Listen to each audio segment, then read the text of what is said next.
আসসালামু আলাইকুম ওয়া রাহমাতুল্লাহি ওয়া বারাকাতুহু। আলহামদুলিল্লাহ, সমস্ত প্রশংসা আল্লাহ সুবহানাহু ওয়া তাআলার জন্য। আজকে আমাদের ৩ নাম্বার ক্লাস, কোরআন বুঝতে সহজ আরবি ব্যাকরণ। ক্লাস নেবেন আমাদের উস্তাজ মাহমুদুর হোসেন তাজ ভাই। তো আপনি এখন শুরু করতে পারেন। আসসালামু আলাইকুম ওয়া রাহমাতুল্লাহি ওয়া বারাকাতুহু। আলহামদুলিল্লাহ ওয়াসসালাতু ওয়াসসালামু আলা রাসূলিল্লাহ। সমস্ত প্রশংসা আল্লাহর জন্য, যিনি আমাদেরকে সুন্দরভাবে কোরআন বোঝার জন্য আরবি ব্যাকরণ কোর্স করতে তৌফিক দিয়েছেন। আলহামদুলিল্লাহ, দুরূদ ও সালাম বর্ষিত হোক মুহাম্মদুর রাসূলুল্লাহ সাল্লাল্লাহু আলাইহি ওয়াসাল্লামের প্রতি। এটা হচ্ছে গতকালকের উদাহরণগুলো আমি পরে এড করেছিলাম। মাশাআল্লাহ, মাশাআল্লাহ। তো কিছু শব্দ আছে যেগুলোর কোনো আহ থাকবে না, চিহ্ন থাকবে না, এরপরে এটাকে আমরা মুয়ান্নাস বলবো। কেন বলবো? আরবরা বলে তাই। এমন অনেক শব্দই আরবরা মুয়ান্নাস বলে যাতে কোনো আলামত থাকে না। ইয়াদুনটা তো আমরা একটু ক্লু পাই যে জোড়া অঙ্গগুলোকে আরবরা মুয়ান্নাস বলে। তো হাতের আরবি হলো ইয়াদুন। আর এরপরে পা, এটাও জোড়া অঙ্গ। রিজলুন মানে পা, এটাও মুয়ান্নাস। এরপরে আইনুন, আইনুন এটা চোখ, এটাও মুয়ান্নাস। কেন মুয়ান্নাস? যে অঙ্গগুলো, আমি সর্বপ্রথম কিন্তু একটা কথা বলেছিলাম যে 80% জানতে হবে আমাদেরকে শব্দার্থ। তো শব্দের অর্থ জানলে গ্রামারটা না বুঝেও আমরা একটা পারতে পারবো, বুঝতে পারবো আর কি। তো যখন আমি শব্দের অর্থ জানছি যে এই অঙ্গটার নাম পা, তো এটা তো জোড়া অঙ্গ। তো জোড়া অঙ্গকে আরবরা উম মুয়ান্নাস হিসেবে ব্যবহার করে। মাশাআল্লাহ, মাশাআল্লাহ ভাই, অনেক সুন্দর।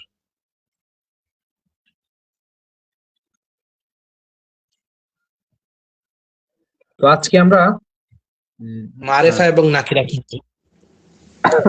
তো সর্বপ্রথম একটা আমরা খেয়াল করি যে নির্দিষ্ট কোন শব্দ আমরা যদি অর্থ বুঝি, যেটা বলেছিলাম 80% আমাদের শেখার দরকার, তাহলে আমরা নির্দিষ্ট অনির্দিষ্ট বুঝে ফেলছি। যখন এই বাংলা শব্দ টি ব্যবহার করব কোন শব্দের শেষে, এটা হলো নির্দিষ্ট। যেরকম লোকটি, এটা নির্দিষ্ট হয়ে গেছে কিন্তু বাংলায়। তো সর্বপ্রথম আমরা খেয়াল করব শব্দটি নির্দিষ্ট কিনা। যখনই নির্দিষ্ট কোনো এলাকার নাম হচ্ছে, নির্দিষ্ট কোনো বস্তুর নাম হচ্ছে, নির্দিষ্ট কোনো লোকের নাম হচ্ছে, তাহলে এটা মারিফা হয়ে যাবে, নির্দিষ্ট হয়ে যাবে। যেমন আপনি দেখেন ঢাকা, ঢাকা এটা মারেফা। কেন? এটা নির্দিষ্ট একটি এলাকার নাম। এরপর দেখেন মাদিনা, আল মাদিনা। তো আল আল মাদিনা। মাদিনা দ্বারা হলো একটা নির্দিষ্ট শহরকে বোঝানো হচ্ছে। কিন্তু যদি এখন মাদিনা এবং মিসর, এখানে দুটো শব্দ দেখেন, এখানে আপনি এখানে একটু হাইলাইট করে রাখেন। তো যখনই মাদিনা শব্দের অর্থ সৌদি আরবের মাদিনা নামক শহর বুঝাবে, তো এটা নির্দিষ্ট হয়ে যাবে। তো তখন কিন্তু এটা মারেফা হবে। কিন্তু মদিনা শব্দের শাব্দিক অর্থ হলো শহর। তো যখনই মদিনা শব্দের অর্থ শহর হবে, যেমন খুলনাও একটা শহর, সেই ক্ষেত্রে খুলনাকেও মাদিনা বলা হয়। কিন্তু তখনই কিন্তু এটা নাকিরা বা অনির্দিষ্ট শব্দ হবে। অর্থাৎ কোন শব্দকে নির্দিষ্টর জন্য গঠন করা হচ্ছে কি হচ্ছে না, এটা আমাদেরকে দেখতে হবে। এরপরে আপনি মিসর শব্দে আসেন, মিসরুন। তো এই মিসরুন শব্দটারও দুইটা অর্থ। একটা হলো মিসরুন মানে হলো এলাকা, শহর। শহর শব্দের আরবিতে মিসর। তো এই ক্ষেত্রে মিস্র মানে যদি শহর ধরি, তাহলে এটা হলো নাকেরা শব্দ। আর যদি মিশরের, মিশর দেশকে বোঝানো হয় মিশর দ্বারা, তাহলে এটা মারিফা। এক কথায় নির্দিষ্ট কোনো এলাকা, নির্দিষ্ট কোনো ব্যক্তি, অর্থাৎ যতগুলো নবীদের নাম আছে, ইব্রাহিম, তো ইব্রাহিম এটা নির্দিষ্ট শব্দ। মুহাম্মদ এটা নির্দিষ্ট শব্দ। তো কোনো আলামত বা চিহ্ন খোঁজার আগে আমরা দেখব কোন শব্দটাকে গঠনের দিক থেকে এটাকে নির্দিষ্ট করে বলা হচ্ছে কিনা। যদি নির্দিষ্ট করে বলা হয় তাহলে এটা মারিফা। এখানে কোনো গ্রামারে আমাদেরকে যাওয়ার প্রয়োজন হবে না। যেমন আমি আহ, রৌনক ভাইয়ের কাছে জিজ্ঞেস করতে পারি যে আপনি বলেন চাপাই, চাপাই নবাবগঞ্জ, এটা কি মারিফা নাকি নাকেরা? এটা নির্দিষ্ট এলাকার নাম, সুতরাং মারিফা হ্যাঁ, হবে। মারিফা। কিন্তু যদি শহর বলি, তাহলে শহর শব্দটা কিন্তু নাকিরা। এখন আমি যদি বলি হলো রিয়াদ, তো রিয়াদ শব্দের অর্থ হলো, রিয়াদ একটা জায়গার নাম, নির্দিষ্ট, এটা মারিফা। যদি আমি বলি হাত, তো হাত বললে কার হাত, এটা নির্দিষ্ট অনির্দিষ্ট হয়ে যাচ্ছে, তো এটা নাকিরা। তো এক কথায় প্রথম দেখতে হবে যে নির্দিষ্ট কোনো জিনিসের, নির্দিষ্ট কোনো এলাকার, নির্দিষ্ট কোনো ব্যক্তি বস্তুর নাম আছে কিনা, হলে এটা মারিফা। এখানে কোনো প্রকার আলামতের দিকে আমরা যাব না, কোনো প্রকার চিহ্ন দিকে যাব না। আলামত শব্দের অর্থ হলো চিহ্ন। তো এরপরে আসি, আমি অর্থটা বুঝতে পারছি না, কিন্তু আমার এটা মারিফা কি নাকিরা জানা প্রয়োজন। সেই ক্ষেত্রে আমি কি করব? সেই ক্ষেত্রে দেখবো যে শব্দের শুরুতে আলিফ লাম আছে কিনা।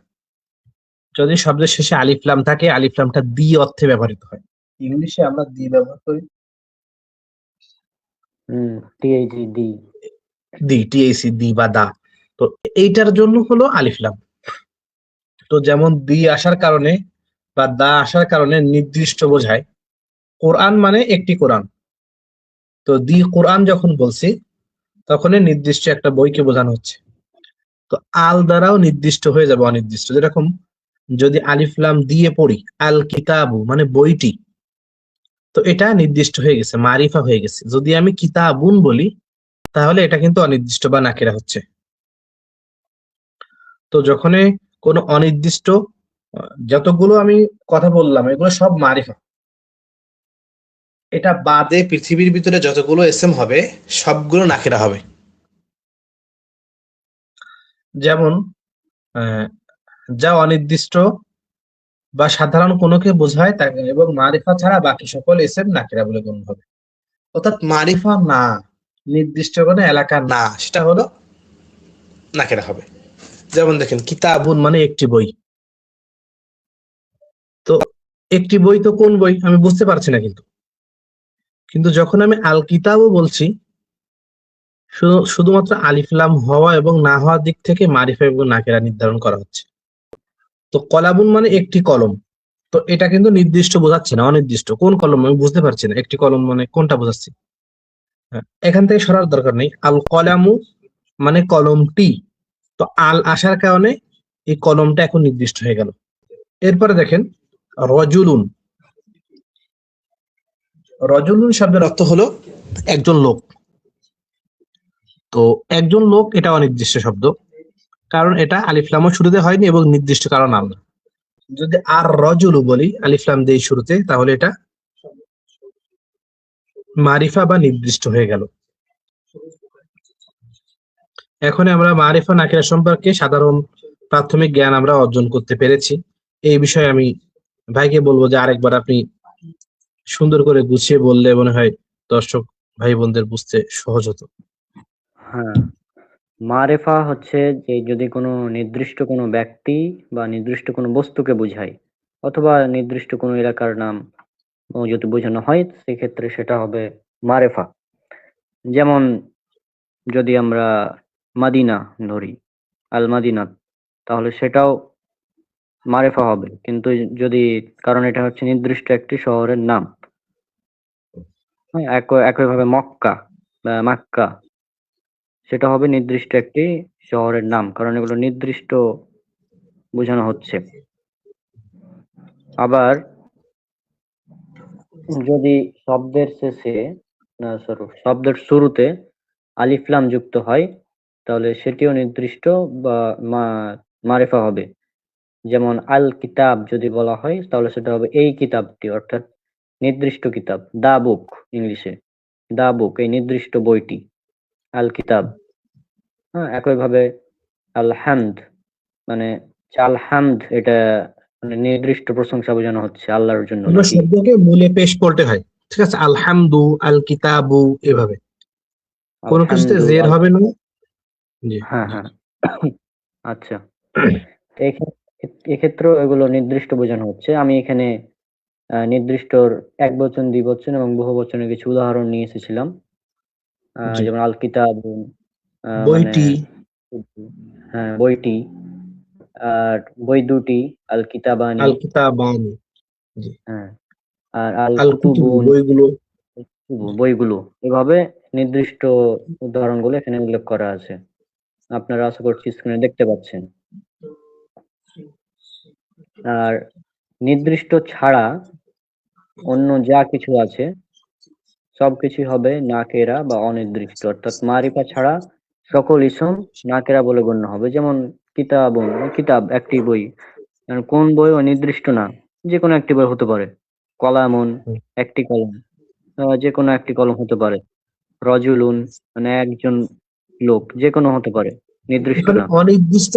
অনির্দিষ্টকে নির্দিষ্ট বানানোর জন্য আমরা শুরুতে আলিফ লাম যুক্ত করে দেবো, তাহলে আলিফলাম অনির্দিষ্টটা যুক্ত নির্দিষ্ট হয়ে যাবে। অনির্দিষ্টটা নির্দিষ্ট হয়ে যাবে। এখন আমরা একটা এসএম এর অবস্থা নিয়ে আলোচনা করব। একটা এসএম তার অবস্থা, তিনটি অবস্থা হবে।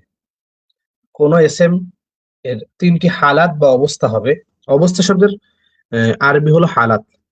তো এটা কোন এসএম, যারা আমরা জবর জের পেশ পড়ি না, বা আকার, হ্রস্বইকার, দীর্ঘইকার। তো একটা ইসিম, এটা হয়তোবা উম, এটা এভাবে দেওয়া উচিত হয়নি। রফা মানে সবসময় পেশ হয় না। আমি একটা এসএম, এটা হয়তোবা রফা হবে, না হয় নাসব হবে, না হয় জার হবে। তো একটা ইসএম এর তিনটা অবস্থা: রফা হবে, নাসব হবে, না হয় জার হবে। যখনই কোনো এসএমটা রফা হবে তখন তাকে বলা হবে মারফু, মারফু এসএম। যখন কোনো এসএমটা নাসাব হবে তাকে বলা হবে মানসুব এসএম। যখন জার হবে তাকে মাজরুর বলা হবে। তো এক বচনের এরব আলাদা, দ্বিবচনের এরব আলাদা এবং বহু বচনের এরব আলাদা। তো প্রথমে আমরা এক বচন দিয়ে বুঝাই। এক বচন বা ওয়াহিদ শব্দের এরব। এক বচন বা ওয়াহিদ শব্দ রফা হবে পেশ দ্বারা। এক বচন বা ওয়াহিদ শব্দ রফা হবে পেশ দ্বারা। যেমন দেখেন কিতাবুন, এটা হালাতে রফা, এটা রফার অবস্থা। তো এক বচন শব্দ রফা হবে কি দিয়ে ভাই? বচন শব্দের রফা হবে পেশ দিয়ে, কিতাবুন। আর যদি কিতাবুন। আলিফলাম হয়ে যায়, আলিফলাম হলে একটা পেশ বাদ হয়ে আর একটা পেশ থাকবে। কিতাবুনটা আল কিতাবু হবে, এটাও হালাতে রফা।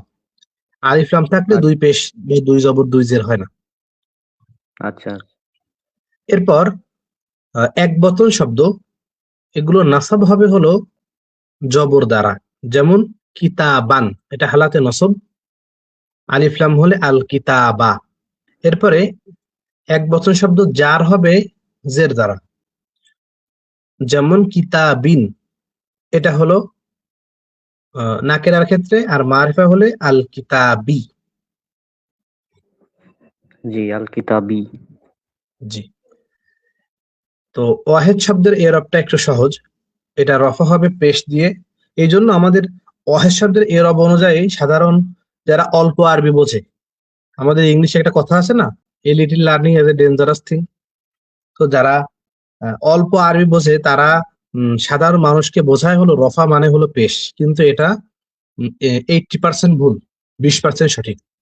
এটা শুধু ওয়াহেদ শব্দের এরব, কিন্তু তাসনিয়ার ক্ষেত্রে এই নিয়মটা চলে না। ঠিক আছে? তো রফা মানে আমরা পেশ বলবো না, আমরা বলবো রফা, এটা একটা অবস্থার নাম, এটা হালাতের নাম। এটা রওনক ভাই হয়তো বুঝেছে, আলহামদুলিল্লাহ। জি। জি। এরপরে দেখেন তাসনিয়ার ক্ষেত্রে যদি আপনি রফা মানে শুধু পেশ বলেন, তাহলে এই সমস্যাটা তাসনিয়ার ক্ষেত্রে হবে। দেখেন তাসনিয়া শব্দ কিতাবুন, এটা তাসনিয়া হবে কিতাবানি দিয়ে।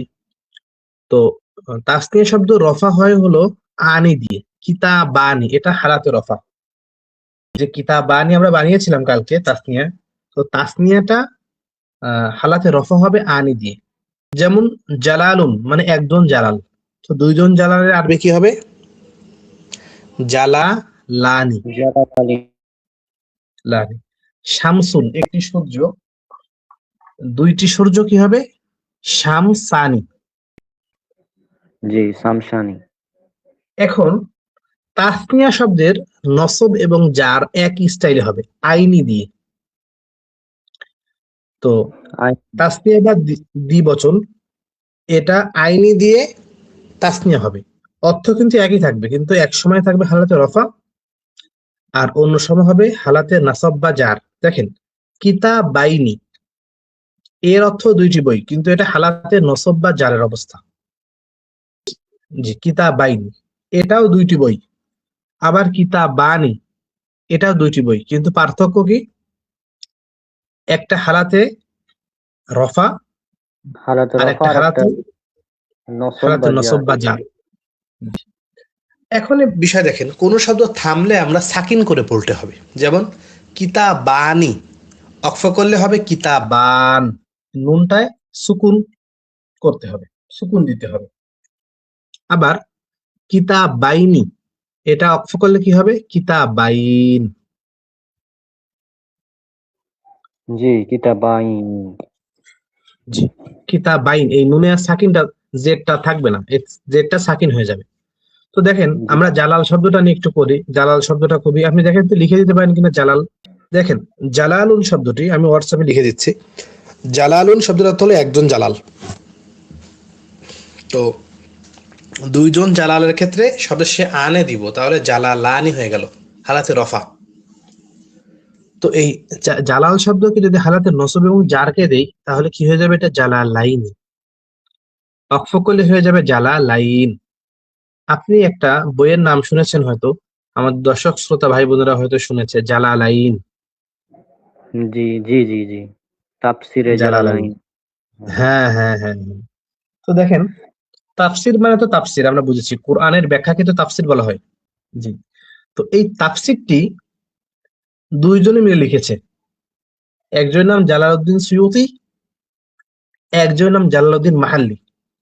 তো যেহেতু দুইজনে মিলে তাফসিরটি লিখেছে 15 পারা 15 পারা করে, দুইজনের নামে যেহেতু জালাল, জালাল উদ্দিন সংক্ষেপে তো জালাল, আপনার নাম মুসাব্বিরুল ইসলাম সংক্ষেপে তো মুসাব্বির বলে ডাকবে।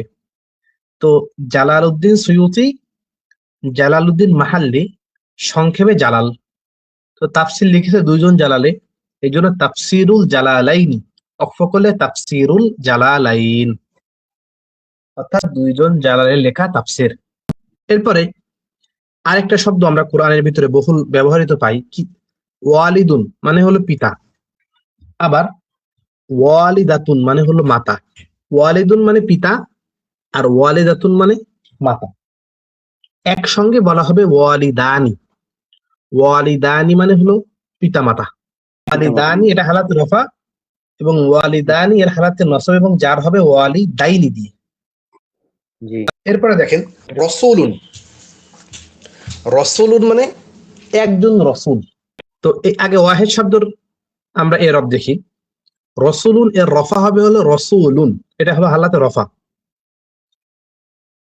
ওয়াহেদ শব্দের নসব হবে হলো জবর দিয়ে, রসুলান, এটা হলো হালাতে নসব। ওয়াহেদ শব্দের জার হবে জের দিয়ে, যেমন রসুলিন, এটা হলো হালাতে জার।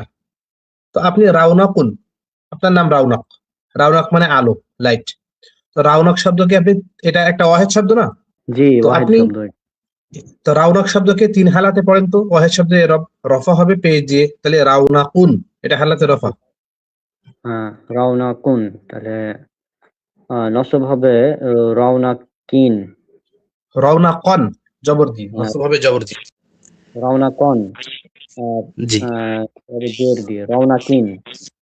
এটা হলো হালাতে জার, ঠিক আছে। হালাতে জার। জি। জি। এখানে দুইজন রওনাক, রওনাকানে, রওনা কনে। এটা হালাতে রফা। আর হ্যাঁ, হালাতে নসব এবং জার হবে রওনা কয়নি। রওনা কয়নি। এটা হলো তাসনিয়া এবং ওয়াহিদের এরব। এরপরে হলো জমার এরব, যেটা আমি মুখে মুখে বলবো। যেহেতু জমা শব্দটার ব্যবহার, জমা নির্দিষ্ট নিয়ম হয় না, তো জমা আমি বলেছিলাম 2 প্রকার হয়। জমা 2 প্রকার। এক প্রকার জমা যেটার কোনো নিয়মই হয় না, ঠিক আছে। যেই জমার ওয়াহেদের সাথে মুইল না রেখে জমা হয়, সেই জমার নাম হলো জমা মুকাসসার, মানে ভগ্ন বহু বচন, বাংলা যদি আমরা বলি। তো জমা প্রথমত 2 প্রকার। এক এক প্রকারের নাম হলো জমা মুকাসসার, মানে ভগ্ন বহু বচন, যেখানে এক বচনের সঙ্গে বহু বচনের কোনো মিল থাকবে না। যেমন কিতাবুন একটি বই, কিতাবানে 2টি বই। এর বহু বচন হলো কুতুবুন, অনেকগুলো বই। তো কিতাবের সাথে কুতুবের কোনো গঠনগত কিন্তু মিল নাই। তো জি মিল না থাকার কারণে এটার নাম হলো জমা মুকাস্সার। তাহলে যেই জমার ওয়াহেদের সাথে কোনো মিল থাকে না সেটার নাম জমা জমা মুকাস্সার। জি। তো এই জমার কোনো নিয়ম থাকে না, এই জমাটা ওয়াহেদের যে এরব হয় সেই এরব হয়। যেমন অনেকগুলো বইয়ের নাম কি কুতুবুন, ঠিক আছে? তো এটার এরব হবে কিসের মতো? ওয়াহেদের মতো। যেমন দেখেন কুতুবুন এটা হালাতে রফা, জি কুতুবান এটা হালাতে নসব, কুতুবান। কুতুবিন এটা হালাতে জার। জমা মুকাস্সারে এরব হবে ওয়াহেদ শব্দের মতো। এরপরে আমরা আলোচনা করতেছিলাম কিছু কিছু জমা রয়েছে, এটা খুবই কম, যেগুলো ওয়াহেদের ওজনের সাথে মিল থেকে বহুবচন হবে, সেটার নাম জমায়ে সালিম। জমা সালিম মানে সুস্থ জমা, যে জমা ওয়াহেদের সাথে মিল রেখে ওয়াও নুন বা আলিফ তা দিয়ে বহুবচন হচ্ছে। তো এটা হলো খুবই কম হয়, কিন্তু এর জন্য জরুরি হলো গুণবাচক শব্দ হওয়া। যেমন দেখেন মুসলিমুন, মুসলিমুন একজন মুসলিম, এটা তাসনিয়া হবে মুসলিমানি, মুসলিমানি। দুইজন মুসলিম। এর বহুবচন হবে ওয়াও নুন দিয়ে জমা সালিম, মুসলিমুনা জমা মুযাক্কার সালিম পুরুষ বহুবচন, মুসলিমুনা। এখন আমরা জমা মুযাক্কার সালিমের এরব নিয়ে কথা বলতে চাই। জমা মুযাক্কার সালিমের রফা হবে হলো উনা দিয়ে। যেমন মুসলিমুনা এটা হালাতে রফাতে আছে, ঠিক আছে? তো এটার হালাতে নসব বা জার হবে মুসলিমিনা দিয়ে। তো মুসলিমুন এটা হালাতে রফা ওয়াহেদ, মুসলিমানি এটা হলো তার তাসনিয়া, মুসলিমাইনি এটা তাসনিয়া নসব বা জার। আর যেটা মুসলিমুনা এটা হালাতে রফা, বহুবচনের জমার হালাতে রফা। আর জমার হালাতে নসব জার হলো মুসলিমিনা। যখনই মুসলিমুনা বলতেছি এটা জমা মুযাক্কার সালেম হালাতে রফা, আর মুসলিমিনা এটা জমা মুয়ান্নাস সালিম হালাতে নসব বা জার। তো জমার ক্ষেত্রে হালাতে রফা হচ্ছে ওয়াও নুন দিয়ে, মুসলিমুনা ওয়াও নুন। আর হ্যাঁ জমার ক্ষেত্রে, জি, জমার ক্ষেত্রে হালাতে নসব বা জার হচ্ছে ইনা দিয়ে, মানে মুসলিমিনা এটা হালাতে নসব বা জার হচ্ছে। তো যেটা জমা সালিম ওয়াহেদের সাথে মিল রেখে বহুবচন হবে, জমা সালিম বা সুস্থ জমা, এটা দুই প্রকার। এটা জমা মুযাক্কার সালিম যার এরব আমি এখনই বললাম। আরেকটা থাকে হলো জমা মুয়ান্নাস সালিমের এরব নিয়ে আমরা কথা বলতে চাই। জমা মুয়ান্নাস সালিমটা আলিফ এবং তা দিয়ে হয়।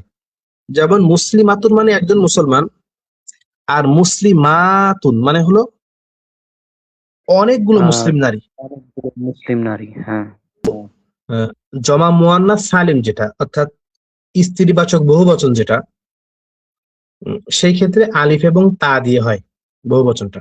তো মুসলিমাতুন মানে একজন মুসলিম নারী, আর মুসলিমাতানে মানে হলো দুইজন মুসলিম নারী, এবং মুসলিমাতুন মানে অনেকগুলো মুসলিম নারী।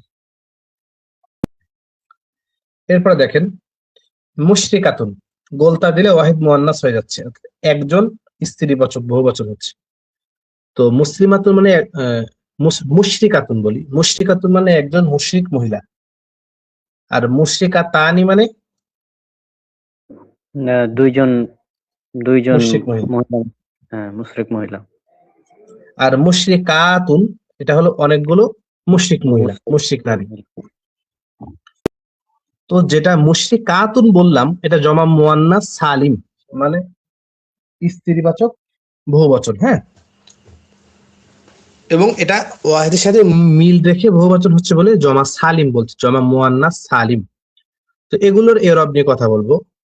তো জমা মুয়ান্নাস সালিম যেটা সুস্থ বহুবচন, স্ত্রীবাচক সুস্থ বহুবচন, এগুলোর রফা হবে হলো তুন দিয়ে, তুন তা দুই পেশ তুন। তো মুশরিকাতুন মানে এটা হালাতে রফাতে আসছে, অনেকগুলো মুশরিক নারী। জমা মুয়ান্নাস সালিম এগুলোর রফা হচ্ছে কি দিয়ে? পেশ দিয়ে, মুশরিকাতুন এটা হালাতে রফা। এর হালাতে নাসাব এবং জার হবে তাতে জের দিয়ে, মানে এগুলো হালাতে নাসাবও হবে জের দিয়ে, হালাতে জারও হবে জের দিয়ে।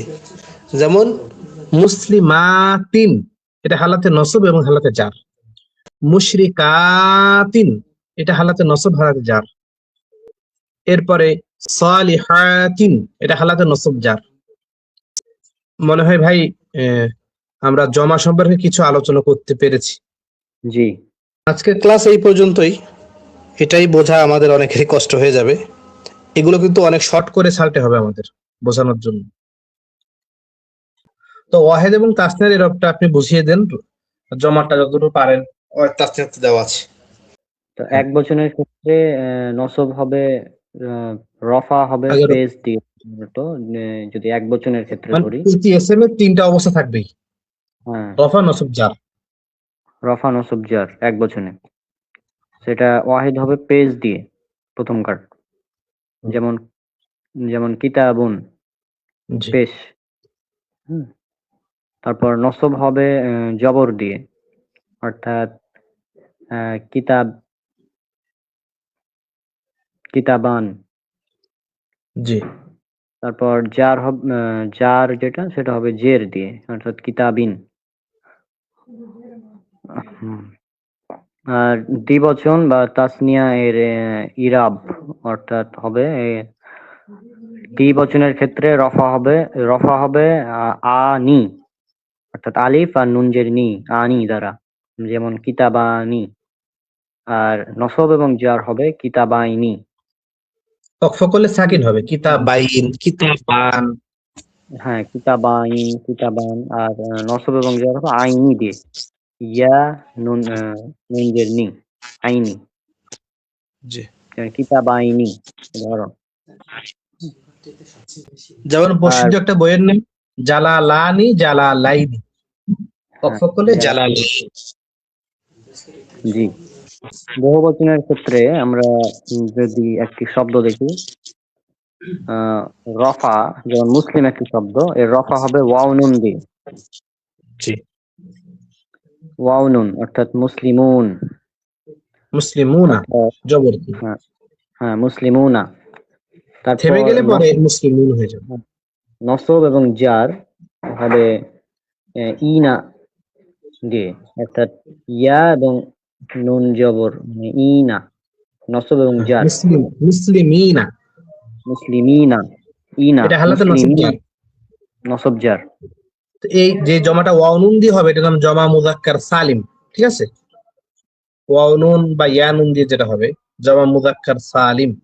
আরেকটি আর জমা হবে যেটা স্ত্রীবাচক হ্যাঁ, শব্দ, তার নাম জমা মুয়ান্নাস সালিম। হ্যাঁ সেখানে রফা হবে তা, তা লম্বা পেশ। তারপরে দুই পেজি। জি হ্যাঁ, লম্বা তারপর মুসলিমাতুন, এটা হালাতে রফা। মুসলিমাতুন। জি তারপর নসব এবং জারের ক্ষেত্রে দুটাই জের দিয়ে হবে, অর্থাৎ আহ, মুসলিমা, তায়ের নিচে জের। মুসলিমাতিন, মুসলিমাতিন, মুসলিমাতিন, মুসলিমাতিন, দুটা। দুটাই মুসলিমাতিন। হ্যাঁ, হ্যাঁ, মুসলিমাতিন, নসব এবং জার এই দুটাই। এই এই জমা, এই যে দুইটা জমা নিয়ে আলোচনা করলাম, এই দুইটা জমার নাম হলো জমা মুজাক্কার সালিম একটা, একটা হলো জমা মুয়ান্নাস সালিম। এরপরে একটা জমা আছে যেগুলো কোনো তাল তুল নাই, এগুলা একদম তেড়া মার্কা জমা। এগুলো ওয়াহেদের সাথে কোনো সম্পর্ক থাকে না এগুলোর। যেমন কিতাবুন, এর বহু বছর হয়েছে কুতুবুন, কিতাবের সাথে কুতুবের কোনো মিল আছে দেখেন যে জবরের? নাই। না। এগুলো উড়াধুরা হয়ে যায়, ঠিক আছে, এগুলো নাম জমা মুকাস্সার, মানে ভগ্ন জমা, এ কাউকে মানে না। জি, জি, তো এগুলো আবার ওয়াহেদের মতো এরব হয়। কিতাবুনের যে এরব, কুতুবুনের একই এরব।